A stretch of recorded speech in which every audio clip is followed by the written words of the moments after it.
बिस्मिल्लाहिर्रहमानिर्रहीम। 9th class new physics के हवाले से नई वीडियो के साथ हाजिर हैं और आज हम इंशाल्लाह यूनिट 6 ग्रेविटेशन का टॉपिक 6.4 आर्टिफिशियल सैटेलाइट्स का सब topic Newton's law of gravitation in the motion of satellite को जिक्र करेंगे। ठीक है, बेसिकली इस टॉपिक में और यहाँ हमारा मकसद जो है वो motion movement and velocity of satellite, किसी भी सैटेलाइट की वेलोसिटी अर्थ के इर्द गिर्द क्या होती है ये मालूम करेंगे और टाइम पीरियड जो वो टेक करता है, जो लेता है या वो लेती है सैटेलाइट, उसको जिक्र करेंगे। यानी हमारा मकसद यहाँ पर उसकी वेलोसिटी और टाइम जो वो लेगी वो मालूम करना है। ठीक है, अच्छा, the curve path along which a natural और आर्टिफिशियल सैटेलाइट, ये तो हमने मालूम कर लिया था। हमें पता है कि ऑर्बिट वो चीज़ है जिसके गिर्द कोई भी सैटेलाइट, चाहे वो आर्टिफिशियल हो या नेचुरल हो, किसी दूसरे प्लैनेट के गिर्द रिवॉल्व करती है, घूमती है। ठीक है, rockets are used to put satellites into orbits. Satellite को रॉकेट जो है वो ऑर्बिट में, यानी वो खास हाइट जहाँ उसको लेकर जाना होता है और उसको घुमाने के लिए छोड़ना होता है ज़मीन के गिर्द, वहाँ ले जाकर छोड़ते हैं रॉकेट। ठीक है, सैटेलाइट को उस जगह तक छोड़ते हैं तो उससे ये होता है कि वो फिर ऑर्बिट में घूमने लगती है। ठीक है, Newton's law of gravitation has an important role. Newton law of gravitation जो है उसका इम्पॉर्टेंट रोल है मोशन ऑफ सैटेलाइट में अपने ऑर्बिट के गिर्द।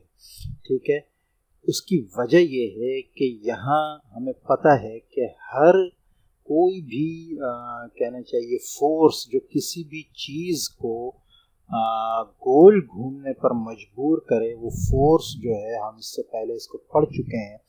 ठीक है, वो फोर्स कहलाती है सेंट्रिपिटल फोर्स। ठीक है, जो किसी दूसरी चीज़ को इतना पुल करके रखती है कि वो चीज़ उसके गिर्द जो है वो गोल गोल घूमती रहती है। ठीक है, तो वो फोर्स जो किसी भी दूसरी ऑब्जेक्ट को, किसी भी दूसरी चीज़ को सर्कुलर पाथ पर घूमने पर मजबूर करती है, वो फोर्स कहलाती है सेंट्रिपिटल फोर्स।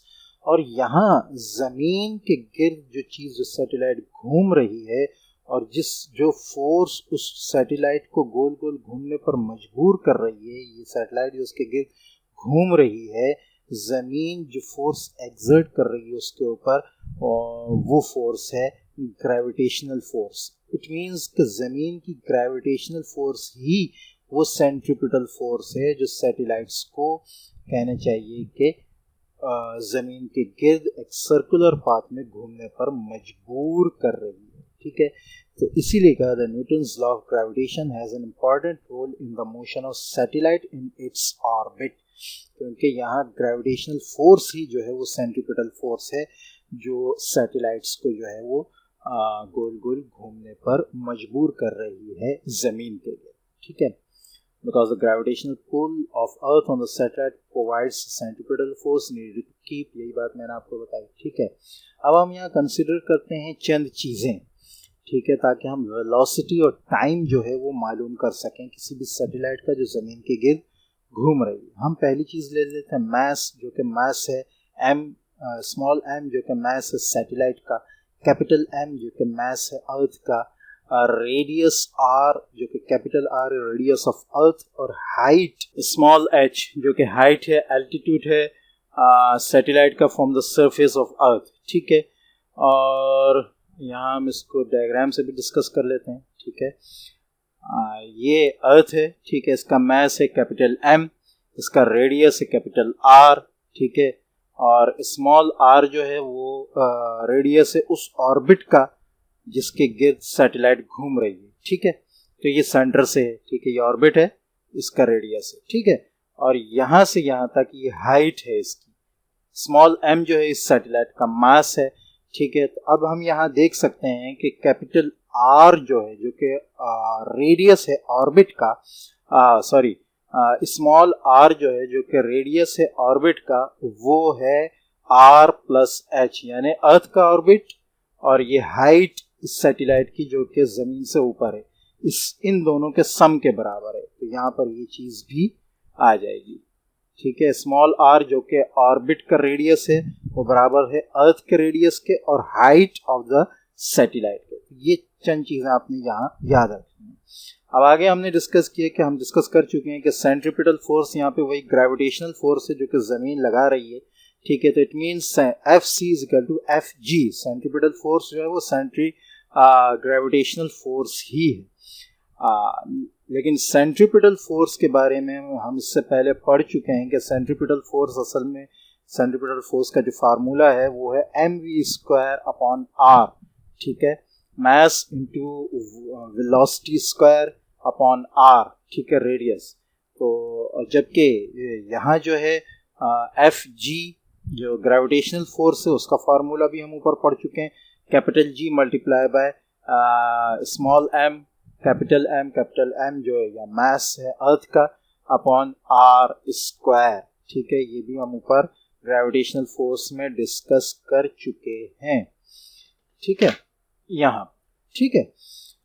तो अब हमारे पास ये दोनों चीज़ें आएंगी, एक तो सेंट्रीपिटल फोर्स का फार्मूला आ गया हमारे पास, दूसरे ग्रेविटेशनल फोर्स का फार्मूला आ गया। तो दोनों राइट हैंड साइड को हम कंपेयर करते हैं, दोनों इक्वेशंस को हम कंपेयर करते हैं, तो हमारे पास आ जाएगा mv² upon r is equal to G M upon r square, जहाँ ये ग्रेविटेशनल फोर्स का RHS है और ये सेंट्रीपिटल फोर्स का RHS है, ठीक है।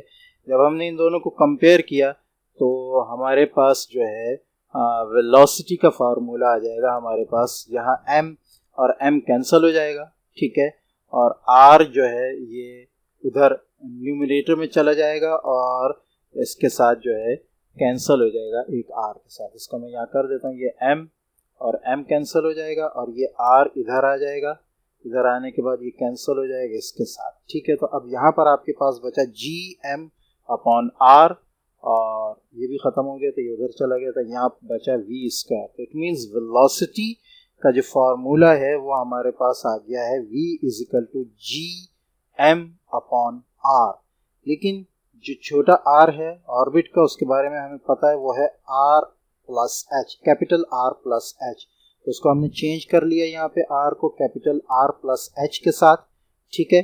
जब ये चेंज हो गया हमारे पास तो हम दोनों साइड जो है वो स्क्वायर रूट ले लेंगे, तो हमारे पास v की वेलोसिटी आ जाएगी square root G M upon capital r plus H. ये इक्वेशन हमारे पास आ गई वेलोसिटी की।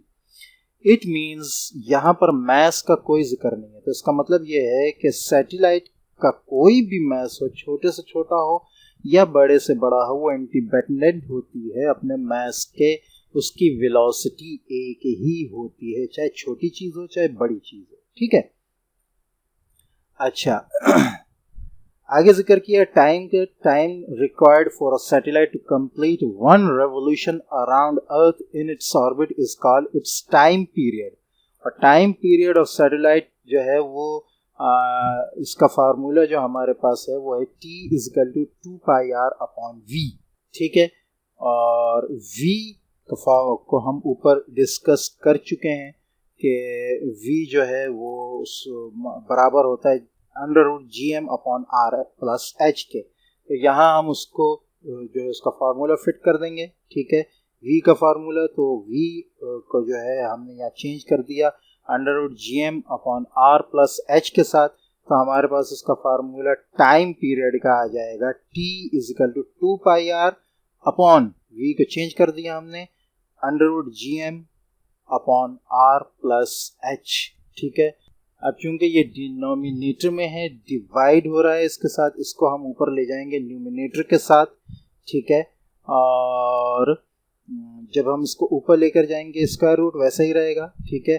r का हमें पता है वो r प्लस एच था, तो r प्लस एच को हमने स्मॉल r से कन्वर्ट कर दिया और इसको हम ऊपर लेके चले गए। यहाँ ये डिनोमिनेटर में है, ठीक है, ये पूरा का पूरा डिनोमिनेटर में स्क्वायर रूट के साथ ही ऊपर जाकर न्यूमिनेटर में रेसिप्रोकल हो जाएगा और r प्लस एच जो है वो इसकी वजह से r बन जाएगा ये, और gm नीचे आ जाएगा डिनोमिनेटर में। तो यही किया है इन्होंने यहाँ पे, ये देख सकते हैं आप 2πr multiply by √r upon gm, ठीक है।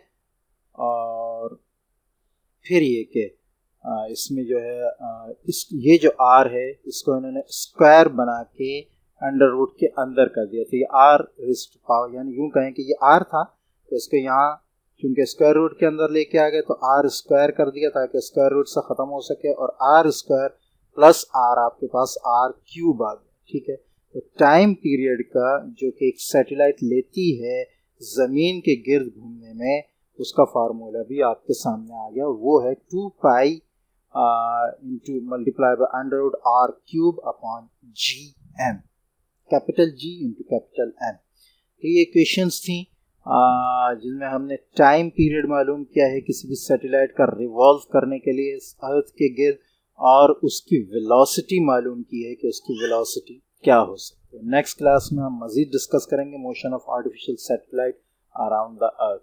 मिलते हैं नेक्स्ट वीडियो में, तब तक के लिए इजाज़त। अस्सलामु अलैकुम व रहमतुल्लाहि व बरकातुहू।